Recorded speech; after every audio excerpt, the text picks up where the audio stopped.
آج کی جو ٹیچنگ میتھڈولوجی ہے، آج کا جو ایجوکیشنل سسٹم ہے، وہ گریڈز اور نمبرز کی بات کرتا ہے۔ اس کی وجہ سے لرنرز میں سوشل اور ایتھیکل ایشوز آ رہے ہیں۔ لرنرز میں کریکٹر بلڈنگ کی کمی ہے، مینس جو پریزنٹ ایجوکیشنل سسٹم ہے، جو پریزنٹ ایجوکیشنل کریکولم ہے، that is totally lacking the character building, that is lacking the moral and spiritual development. So according to the prophetic teaching methodologies, a lot of lessons for today's educational system or curriculum. Number one, integrating the character building in curriculum. یعنی کردار سازی کے حوالے سے ہمیں اپنے curriculum کو design کرنے کی ضرورت ہے، نصاب سازی میں اس طرح کی تبدیلیاں لانے کی ضرورت ہے۔ Number two, promoting the questions and discussion methods.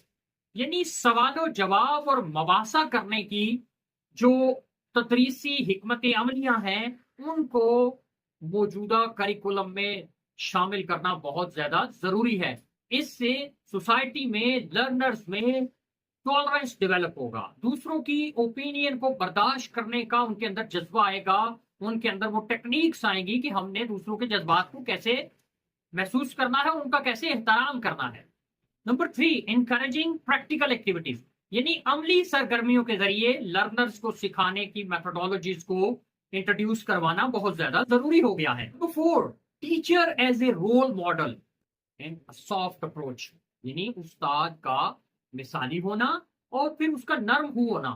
آج کا جو اسٹوڈنٹ ہے، جو لرنر ہے، وہ اس چیز کو بھی ڈیمانڈ کر رہا ہے کہ اس کے جذبات کو، اس کی فیلنگز کو، اس کے ایموشنز کو سمجھا جائے اور اس کے مطابق اس کو ڈیل کیا جائے۔ مینس آج کا ٹیچر جو ہے اس کو فیسیلیٹیٹر ہونا چاہیے، اس کو ہولسٹک ڈیولپمنٹ کی طرف جانا چاہیے، اس کو ایز اے مینٹور کام کرنے کی ضرورت ہے، اور یہی ہمیں پروفیٹک جو ٹیچنگ میتھڈولوجیز ہیں وہ سکھاتی ہیں۔ Number 5، emphasis on spiritual and moral development, یعنی روحانی اور اخلاقی قدروں کی تعلیم دینا، ایون ان کو پروان چڑھانا، ان کو پروموٹ کرنا، یہ بھی آج کے کریکولم میں شامل ہونا ضروری ہے۔